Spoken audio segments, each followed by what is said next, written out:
മുൾച്ചെടിയിൽ ഊഞ്ഞാലാടും ഷോനവാസ്. Big boss season 7 ഇന്നത്തെ live അപ്ഡേറ്റിൽ morning ആക്ടിവിറ്റിയാണ്. അപ്പോൾ ഇവർക്ക് എല്ലാവർക്കും ഒരു ടാസ്ക് കൊടുത്തു ബിഗ് ബോസ്. നമ്മൾ ഓരോരുത്തരെ കുറിച്ച് ഓരോ അഭിപ്രായങ്ങൾ എന്താണ്, ഇപ്പോൾ അവർക്ക് എന്ത് പേരിട്ട് വിളിക്കുമെന്ന് ചോദിച്ചു. അപ്പോൾ ഓരോ ആളുകളായിട്ട് മുന്നോട്ട് വന്നു.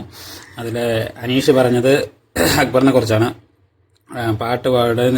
പാട്ടും ജീവിതവും എന്നാണ് അക്ബറിനെ കുറിച്ച് അനീഷ് പറഞ്ഞത്. ഷാനവാസ് നെവിനെ കുറിച്ചാണ് പറഞ്ഞത്. പിന്നെ കുട്ടികളുടെ തോഴൻ എന്നാണ് പറഞ്ഞത്. കാരണം ഷാനവാസിന്റെ കുട്ടി ഇവിടെ വന്നപ്പോഴും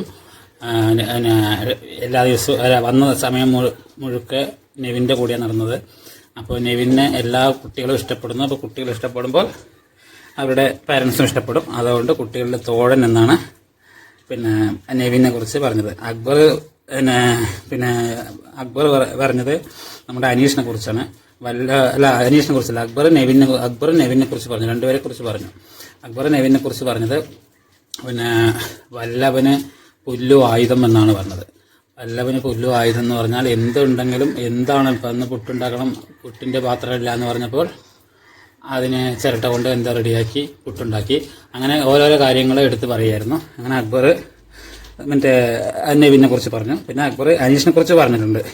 ഒഴുക്കിനെതിരെ നീന്തുന്നവനെന്നാണ് അനീഷിനെ കുറിച്ച് പറഞ്ഞത്. കാരണം ഒരു കോമണറായി വന്ന് പിന്നെ എല്ലാവരും സംസാരിക്കുമ്പോഴും ഒഴുക്കിനെതിരെ എല്ലാവരും എതിർപ്പായിട്ട് നിന്നിട്ടും ആ ഒഴുക്കിനെതിരെ നീന്തി ഇവിടം വരെ എത്തിയ ആള് എന്നാണ് അക്ബർ അനീഷിനെ കുറിച്ച് പറഞ്ഞത്.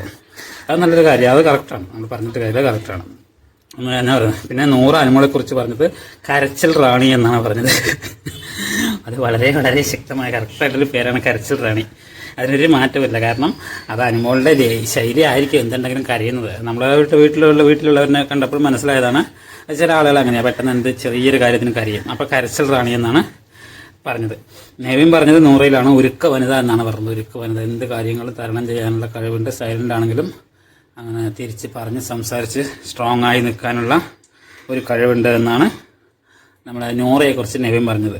പിന്നെ അനുമോള് പറഞ്ഞത് ആതിരയെക്കുറിച്ച് കല്ല് പോലൊരു പെണ്ണ് എന്നാണ് പറഞ്ഞത്. അതിപ്പോൾ രണ്ടും ഒന്ന് തന്നെ അല്ലേ എന്ന് എല്ലാവരും ചോദിക്കുന്നുണ്ട്. കല്ല് പോലൊരു പെണ്ണ് ഉരുക്ക് വനിത എന്ന് പറയുന്നത് രണ്ടും ഒന്ന് തന്നെ അല്ലേ എന്ന് എല്ലാവരും ചോദിക്കുന്നുണ്ട്. പക്ഷേ അനുമോള് ആതിരയെക്കുറിച്ച് അങ്ങനെയാണ് പറഞ്ഞത്. ആതിര പറഞ്ഞതാണ് പിന്നെ ഷാനവാസിനെ കുറിച്ചാണ് പറഞ്ഞത്. അതാണ് ഹൈലൈറ്റ്. അങ്ങനെ ഡെസ്പായി ഷാനവാസ്. കാരണം ഷാനവാസിനെ കയറുന്നത് മുൾച്ചെടിയിൽ ഊഞ്ഞാലാടും ഷോനവാസ് എന്നാണ് പറഞ്ഞത്. ഷോനവാസ് എന്നാണ് പറഞ്ഞത്.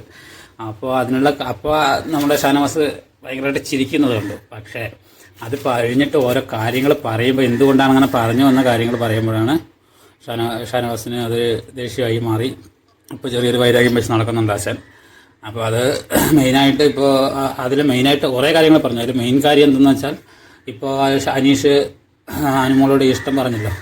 അപ്പോൾ ഇഷ്ടം പറയുന്നതിൻ്റെ മെയിനായിട്ടുള്ള കാരണക്കാരൻ കൂടുതലും ഷാനവാസ് എന്നൊക്കെയാണ് പറയുന്നത്. കാരണം ഇവരെ കളിയാക്കുന്നതും ഇവരെ ട്രോളുന്നതും ഇവർ രണ്ടുപേരിൻ്റെ ലവ് സ്ട്രാറ്റജി ഇങ്ങനെ ആ ഒരു ലെവലുണ്ടല്ലോ, ആ ലെവലിലേക്ക് കൊണ്ടുപോകാൻ കാരണം പിന്നെ ഷാനവാസ് ആണെന്നാണ് പറയുന്നത്. മിത്രമേ പറഞ്ഞിരുന്ന മിത്രത്തിൻ്റെ അടിയോടെ വെച്ച പോലെയാണ് തോന്നുന്നത്. കാരണം ഇത് ഇങ്ങനെ കൊണ്ട് നടക്കുമ്പോൾ ഞാൻ പറയുന്നുണ്ട്, ഇത് വേണ്ട, കളി കാര്യമാവും, സീരിയസ് ആവും, നിർത്തുമെന്ന് പറയുമ്പോൾ ഷാനവാസ് നിർത്താതെ ഇങ്ങനെ മുന്നോട്ട് കൊണ്ടുപോയതിൻ്റെ ഫലമാണ് ഇപ്പോൾ അനീഷ് അനുമോളോട് ഇങ്ങനെ പറഞ്ഞത്. അത് കഴിഞ്ഞിട്ട് ഇപ്പോൾ ഇന്നലത്തെ ആക്ടിവിറ്റിയിൽ ലാലേട്ടൻ്റെ എപ്പിസോഡിൽ അനുമോളെ കുറ്റവും കൂടി പറഞ്ഞല്ലോ. അതും കൂടി ഒരു കാരണമാക്കിയിട്ടാണ് പറഞ്ഞത്. കാരണം അനുമോളിനെ ഷാനവാസ് ഒരുപാട് ഗെയിമിൽ നിന്ന് മാത്രം 100 കൊടുത്തിട്ട് ബാക്കി എല്ലാം 0-ക്കില്ല കൊണ്ടുപോയേ. അപ്പോൾ ഇന്നലത്തെ എപ്പിസോഡ് കണ്ടവർക്ക് അറിയാൻ പറ്റും. അപ്പോൾ അങ്ങനെ കൊണ്ടുപോയേ. അപ്പോൾ അതും കൂടി കാരണം കൊണ്ടാണ് അതിലെ പറഞ്ഞത്. അപ്പോൾ അതിനുശേഷം അനീഷും ഷാനവാസും ഊഞ്ഞാലിൽ പോയി ഇരുന്ന് കാര്യമായിട്ട് പറഞ്ഞുകൊണ്ടിരിക്കുന്നുണ്ട്. പണ്ട് നോമിനേഷൻ ചെയ്ത കഥ മുതൽ നോമിനേഷൻ ചെയ്യുമ്പോൾ ഷാനവാസ് എന്ന് പറഞ്ഞത് കൊണ്ട് അതാര് പറഞ്ഞെന്ന് ഡൗട്ട് ആയിട്ടിരിക്കുന്നുണ്ടായിരുന്നു ഷാനവാസ്. അപ്പോൾ അന്നൊരു വഴക്കുണ്ടായിരുന്നു. ആദില പറഞ്ഞു, അനീഷ് പറഞ്ഞു എന്നൊക്കെ പറഞ്ഞിട്ട്. അപ്പോൾ അതിനെക്കുറിച്ച് ഇപ്പോൾ പറഞ്ഞപ്പോൾ ഷാനവാസിനത് മനസ്സിലായി. അങ്ങനെ ഷാനവാസ് ഇപ്പോൾ അവർ രണ്ടുപേരെയും കാര്യമായിട്ട് കുറ്റം പറഞ്ഞുകൊണ്ടിരിക്കുന്നുണ്ട് അനീഷിനോട്. അനീഷ് അങ്ങനെയല്ല, വിടു ഷാനവാസ് എന്ന് പറഞ്ഞുകൊണ്ടിരിക്കുന്നുണ്ട്. എല്ലാവരും എന്തും പറയും, അതൊന്നും കാര്യമാകരുത്, നമുക്ക് ഇനി കുറച്ചല്ലേ ഉള്ളൂ, ഇവിടെ കുറച്ച് കാലമല്ലേ ഉള്ളൂ, വിടു ഷാനവാസ് എന്നൊക്കെ പറഞ്ഞുകൊണ്ടിരിക്കുന്നുണ്ട്. ഷാനവാസ് ഞാനതെല്ലാം പേഴ്സണലി എടുത്തു. പേഴ്സണലി ഞാൻ അവരെ സ്നേഹിച്ചതാണ്.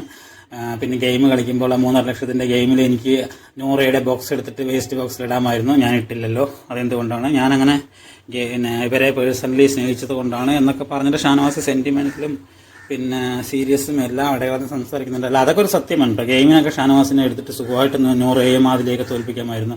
നൂറയുടെ ആ ബോക്സ് എടുത്തുകൊണ്ട് അങ്ങോട്ടുണ്ട്. കാരണം അക്ബറും നൂറയും ഒരുമിച്ച് കളിക്കാമെന്ന് പറഞ്ഞിട്ട് ബോക്സ് എടുത്തിട്ടില്ല, രണ്ടുപേരും ഇട്ടില്ല. പക്ഷേ ഷാനവാസിന് നൂറയുടെ അടുത്ത് സുഖമായിട്ട് ഇടാമായിരുന്നു. പക്ഷേ ഷാനവാസ് അത് പെങ്ങളൂട്ടിക്കാട് ആയതുകൊണ്ട് കളിച്ചു. അതൊക്കെയാണ് ഗെയിമിൻ്റെ വിജയം, അതാണ് അവരുടെ വിജയവും. അത് മനസ്സിലാക്കാതെ ഒറ്റയ്ക്ക് കളിക്കാൻ വന്നിട്ട് ഒരുമിച്ച് കളിച്ച ഷാനവാസ് പോങ്ങൻ എന്നല്ലാതെ വേറെ എന്താ പറയുക, അത് പോങ്ങത്തരം. പിന്നെ അക്ബറിൻ്റെ ഒരു പാട്ടുണ്ടായിരുന്നു കേട്ടോ, അനീഷിനെ കുറിച്ചും അനുമോളെ കുറിച്ചും. അത് നല്ലൊരു പാട്ടായിരുന്നു.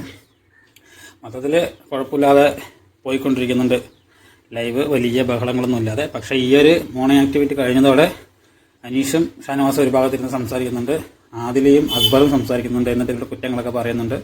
അനുമോളും നൂറിയും ഒരു ഭാഗത്ത് നിന്നിട്ട് നെവിൻ എവിടെയോ പോയിരിക്കുന്നുണ്ട്. അപ്പോൾ അങ്ങനെ പോയിക്കൊണ്ടിരിക്കുന്നുണ്ട്. പിന്നെ ആദില കുറേ നേരം അക്ബറിൻ്റെ അവിടെ ഇരുന്നപ്പോൾ അക്ബർ സ്വയമായിട്ട് വെളുപ്പിക്കാൻ വേണ്ടി ആദിലയോട് സംസാരിക്കുന്നത് കേട്ടപ്പോൾ ആദില മെല്ലെ നൈസായിട്ട് ഒഴിവായിട്ട് നൂറയുടെ അടുത്ത് വന്നു. അനുമോള് ഒറ്റയ്ക്ക് പോയിട്ട് മേക്കപ്പ് റൂമിൽ പോയി തനിച്ചിരിക്കട്ടെ എന്ന് പറഞ്ഞ് അങ്ങോട്ട് പോയിട്ടുണ്ട്. അപ്പോൾ ഇവിടെ ഒന്ന് പറയുകയാണെങ്കിൽ ആദിലയ്ക്ക് മനസ്സിലായി അക്ബർ ഇങ്ങനെ ഷാനവാസ് വീണതിനെ കുറിച്ചും ഷോമാനാണെന്നൊക്കെ ഷോനവാസാണെന്നൊക്കെ പറഞ്ഞിട്ട് അതിനെക്കുറിച്ച് പറഞ്ഞുകൊണ്ടിരിക്കുകയാണ്.